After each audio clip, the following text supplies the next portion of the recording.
This is the Less Insurance Dependence podcast show with my good friend Gary Takacs and myself, Naren Arulrajah. We appreciate your listenership, your time, and most of all, we appreciate your intention to reduce insurance dependence in your practice. Our goal is to provide information that will help you successfully reduce insurance dependence and convert your practice into a thriving and profitable dental practice that provides you with personal, professional, and financial satisfaction.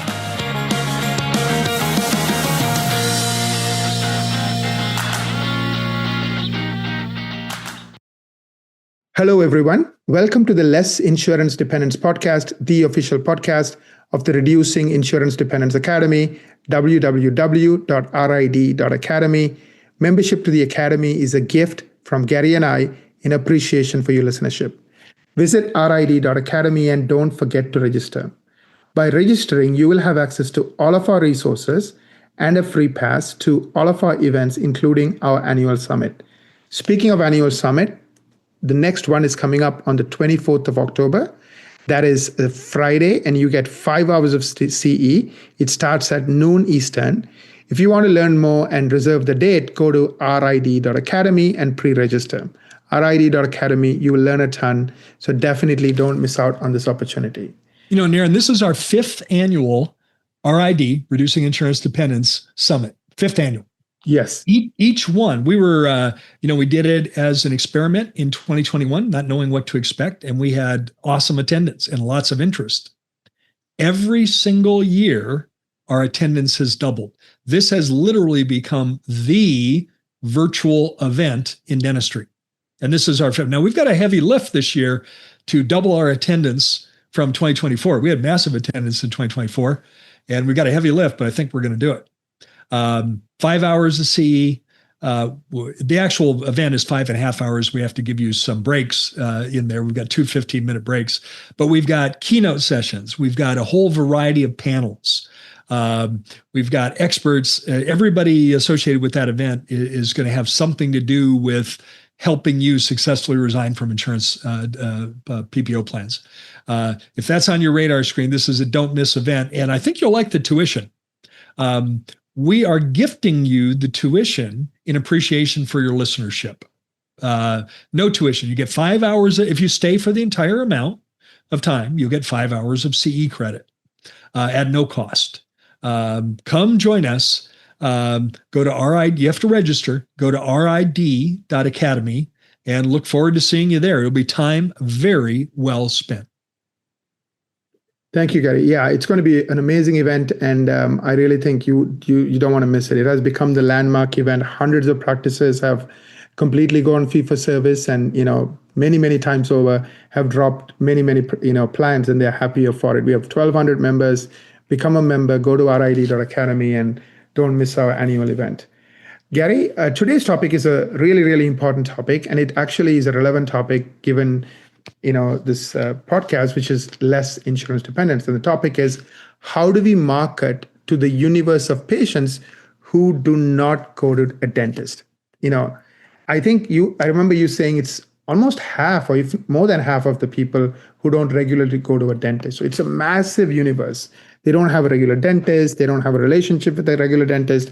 But pretty much half of Americans, half of your target market is ripe for the picking. Naren, I think one thing that we have to talk about here in human nature is that there is an element in psychology called projecting.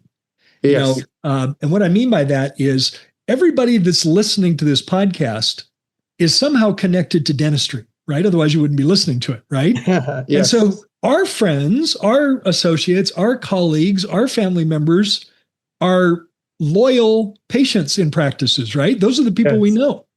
Yes. Right? I mean, I'll bet, your friends in Mississauga are friends that are likely dental patients, right? Yes. My friends are. But that doesn't represent the universe of the public out there. Let me give you some hard data. This is hard data. According to recent research, 49% of Americans put off a visit to the dentist because of fear. 49%. It's almost half. Now, Right. they put it off. 22% won't go to the dentist at all. Either one of those statistic sets represent a large universe of people. And one of the interesting things about that, Naren, is let's think about treatment and diagnosis. If someone hasn't been to the dentist in a while, what's usually going on in their mouth? Are they in great shape?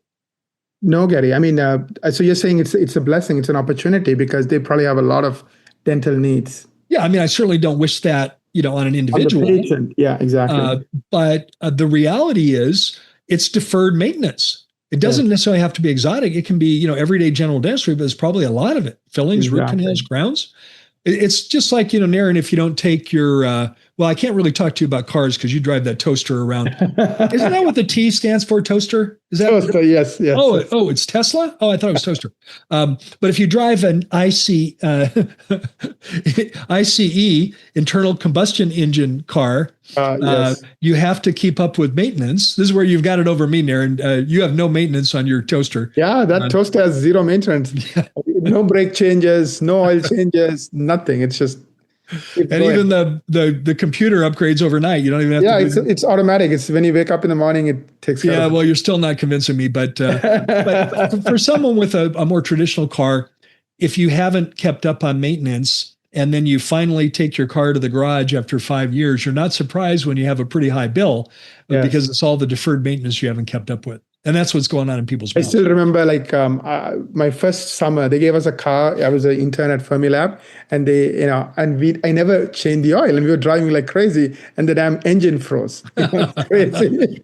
That was my first car. So I guess when you're back I didn't realize that you have to do these things. So the toaster appealed to you. Yes. I understand. But, it's a large universe of people that don't go to the dentist. And that may be outside of your purvey because those probably aren't the people we hang out with. But they are out there. Right. It's a huge universe of people. And I personally think they represent very good patients. One of the things that we can do is help people understand that every visit to the dentist can be a comfortable experience. And usually my experience, again, correct me if I'm wrong, Gary, talking to my friends who are dentists, those patients, once they like you, they are patients for life. I mean, usually they hang out with other people who also don't go to dentists. So not only are you getting a lot of work from them, all their family members. Birds of a feather.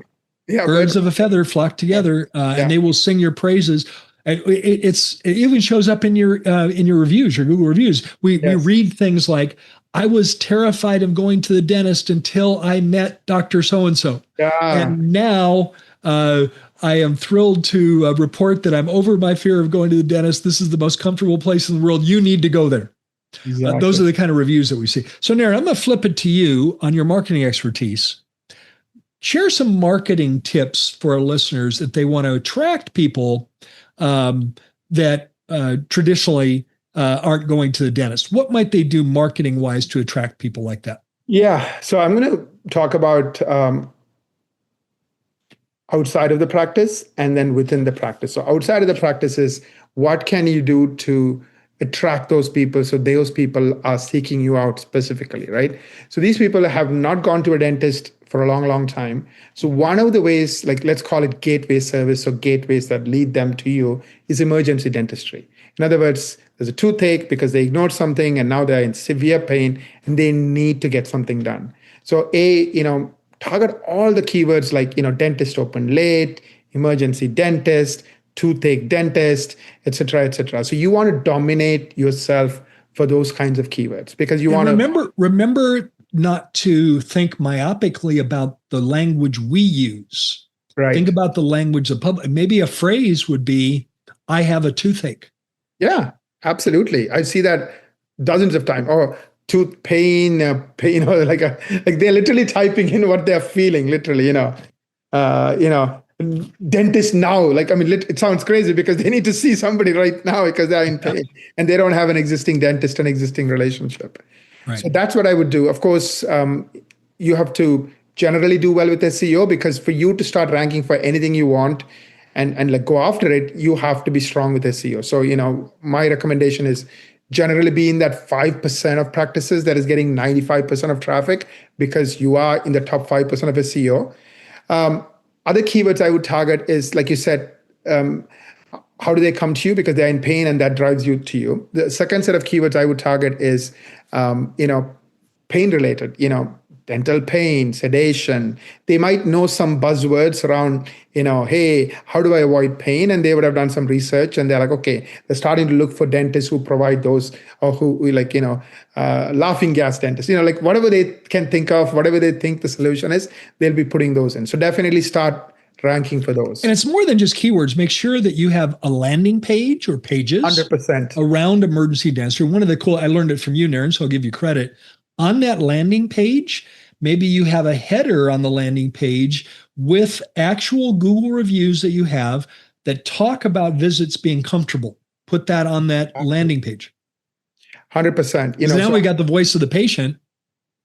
Yeah, pain-free dentistry could be a landing page, sedation could be a landing page, and put all those relevant reviews on those page. So they are attracted to pain-free, and that's all they keep hearing. And it's not your words, it's other patients' words, because it's a Google review that keeps rotating. Same thing with emergency, right? I was able to come and see them quickly, and they were the best, and they got me out of pain, and they took care of everything, and now they are my dentist for life. And the person reading it, oh, that's the person I need to go to. Now, I'm going to flip this back to you, Gary. This is what we do on the internet. We talked about Google reviews. We talked about SEO. We talked about landing pages. Anyone is interested in learning more, book a marketing strategy meeting. Go to ekwa.com/MSM. I'm going to flip it to you, Gary. Now that the phone is ringing, how do you get them to show up? I know I've listened to phone calls. Sometimes the patient will say, I'm in pain. And the person on the phone says, oh, why don't you come 3 days from now? You know what I mean? Yeah, well, let me give you a really practical step one. Right. In your morning huddle, and by the way, I'm going to take a little side detour right here and talk about morning huddles. Right. I've made it my life's work to study world-class practices. And I'm going to use an absolute here. I've never seen a world-class practice that isn't having a huddle of some sort. Notice it doesn't necessarily, I like morning huddle, but I know some offices that choose to do it at a different time of the day because of the nuances of their practice. But I've yet to meet a world-class practice that it isn't huddling together, usually in the morning, to plan their day. And in the morning huddle, before you leave that meeting, pick a morning emergency slot and an afternoon emergency slot together as a team. I've been in meetings where we've looked at that and the doctor has said, hey, how about 10 o'clock? And then an assistant says, no, doctor, take a look. No, 10 o'clock is the worst time. How about 9:15? So we agree together as a team on a morning emergency slot and an afternoon emergency slot. So when that call comes in, then we know where we're going to put them. We don't have to scramble around and fumble around. And the language, train your team on this. Obviously, we're going to get their name. But by the way, my name is Carly. Who am I speaking with? Get their name. George, I am so sorry you're experiencing tooth pain. I'm very sorry. You called the right office. We can see you this morning at 9:30. Do you need directions? Now, how's that answer instead of hold, please? 5 minutes later, they come back and they say, we can see you in 2 days. Because they had to walk around, they had to talk to the doctor. Doctor had his or her head down in the patient's mouth. So now we can handle it very seamlessly by having that as simple as having the time slot already outlined. If you don't need it, then fine. But if you do, now we have it. George, I'm so sorry you're experiencing tooth pain. That's no fun. You called the right office. Doctor would be concerned. Write that down. Have your team members say, doctor would be concerned. We can see you at 9:30. Do you need directions? There you go. Now, let me amplify that a little further. If you really want to turbocharge this, get some advanced training on sedation. There's different levels of sedation. Oral conscious sedation, where we use benzodiazepine to make every visit very comfortable in a conscious way, but and for many levels of fear, that works just fine. I like DOCS, D-O-C-S, Dental Organization for Conscious Sedation. Just Google them. All of their coursework is now online. I don't know if you knew that, Naren, but they converted. It used to be live courses, and they converted, after COVID to online courses. They've got a brilliant menu of oral conscious sedation courses. Rather inexpensive, moderate technology. You'll need some monitoring equipment. You'll need some reversal agents to keep in a locked cabinet, but very, very safe, very effective, can make every visit as comfortable as possible. And if you're in a state where it is possible to become IV certified, and that's something that interests you, I would encourage you to add that to your CE and add that to your repertoire of experience. There are some patients that oral conscious sedation is not enough. They'll actually need to be, IV sedated. And now that really expands it to almost everybody. In a very useful way. If you don't want to get that yourself, you can contract with a dental expert in anesthesiology that'll come in and provide, IV sedation in your office. They'll charge the patient an hourly rate for that. The patient pays for that themselves. And that's another thing you can do if you don't want to provide that yourself. Gary, let me ask you another thing that I know spend a lot of time teaching your clients. This is the first patient visit, right? Especially with these patients who have never been to a dentist. It could be because of fear of pain. It could be because of a bad experience with a prior dentist. That first visit is a make or break, right? I know a lot of dentists say, I've tried going after that group of people and I've failed, so I give up. Can you talk about that first patient visit? And I know in the case of your clients, I've seen reviews, literally after the first visit, that person who has not been to a dentist for 10 years writes what I call a love letter review. They're like, this is the best thing that ever happened to me. The initial, that we call it, our new patient experience. Right. And we call it that intentionally because it is a new patient appointment. It is an appointment. It also is an exam, but it's so much more than an appointment and an exam. It's an experience. Now, what we're talking about here in the context of emergency care kind of falls outside of that, because what we do, the way we pivot with that is we bring them in and to get them out of pain. Right. And at some point, the doctor is going to say, you're now out of pain. You're going to sit the patient up and you're going to say, George, I'm sorry we had to see you today under these conditions, but I'm happy we could do that and take care of you today. Before you leave today, I would love to talk to you about coming into our practice as a regular new patient. Today, you came in as an emergency patient. I'd love to talk to you about coming into our practice as a regular new patient so that we could gather some records. We could talk to you about what your goals are with your oral health. And then we could develop a plan to avoid anything like you experienced today ever happening in the future. Mm. And then ask the obvious question. George, would you have any interest in that? I can say almost 100% of the time, what's the answer? Absolutely. Given that you're framing it in a way that, connects with them, which is, so this never happens again. You're already their hero. Yeah, you are the hero. They have been suffering for, I don't know, X hours or 2 days. And they're like, by the way, they might have called 3 other offices before you that couldn't get them in for 3 or 4 days. They called your office and you got them in that morning or that afternoon. Yeah, exactly. You're already the hero.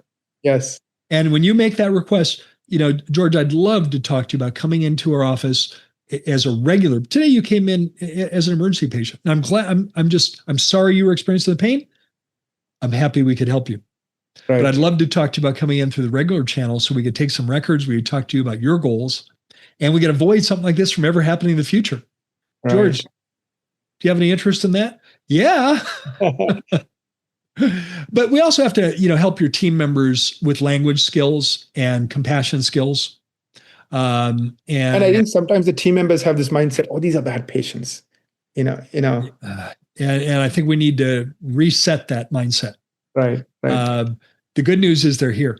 We have to meet people where they are. That's a Dr. Penking concept. Meet patients where they are. Right. The great news is they're here now. And language like, George, I'm so sorry you're experiencing pain. And I would make every step as simple as possible. Don't throw, a stack of forms at them and have them sit in the reception room while their cheek is swollen out to here. Streamline that process. Work with the doctor to determine the minimum information that you need to, be compliant. But you just want to get that patient out of pain and provide palliative treatment to get them out of pain. and then we invite them to come back in through the regular channel. And it's a winning formula. Back to the new patient experience, Naren.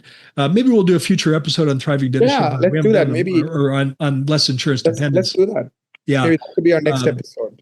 Yeah, but really, I'd like you all to be thinking about, how good could your new patient appointment be, so that literally we create patients for life. The goal is to have a patient, as they're experiencing that, say, "Wow, I've found my patient for life.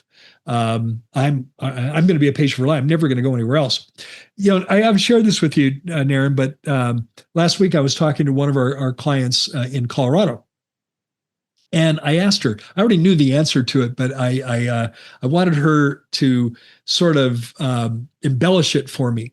And I asked her, I said, "Do you have any patients that drive a long way to come to your practice?" She's in a suburb of Denver. Right.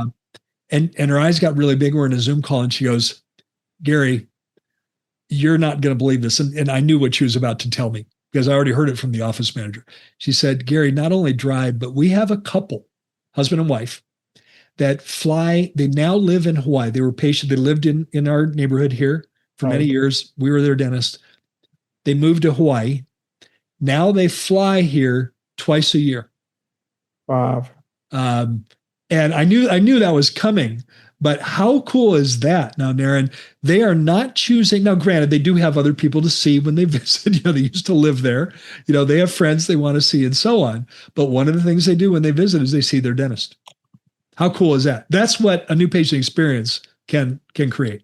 I think so. That's the flip side of why these people are not going there. They never found that perfect dentist, and you could be that perfect dentist for half of the people in your. Yeah. Well, guys, this has been a fun discussion. Naren, you gave some great tips on marketing to attract these people. Hopefully we provide some tips on Gary, how to can handle people maternally. follow up with you if they have further questions on anything you shared today? I think follow up with both of us, Naren. If they want to learn how to better market to attract these people, they should set up a marketing strategy meeting with you. Would you share that link? The link is ekwa.com for equa.com/MSM. And we spend a ton of hours researching you, your competition, giving you a plan, and of course, a report card as to where you stack up against your competition. Well, and if you'd like to really develop your practice to full potential, would love the opportunity to talk to you. You can go to thrivingdentist.com /CSM. It stands for Coaching Strategy Meeting. It'd be a Zoom meeting with me. We'll talk about what's going on in your practice, and I'll share some tips that will help you develop your ideal practice. It opens up my calendar. You just pick a time that works, and I would look forward to seeing you in that Zoom meeting. So again, thrivingdentist.com /CSM. Well, Naren, this has been a fun topic. For now, I want to thank all of our listeners to the Less Insurance Dependence podcast for the privilege of your time. And don't forget, go to rid.academy and register for the upcoming RITA Annual Summit happening October 24th. We'll look forward to seeing you there.